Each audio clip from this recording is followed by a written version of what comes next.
Hi everybody, I hope you are doing well. Today we will talk about how to fix or how to solve the problem of not loading on the application of Chatbot AI Nova. We click on settings,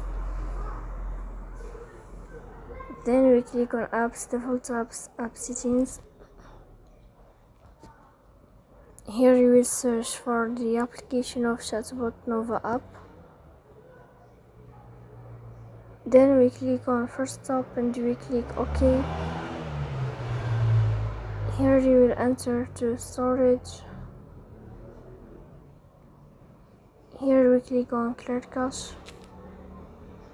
After that we click on Play Store. You will search for the application of Chatbot AI Nova, and then you will update your app here. So please don't forget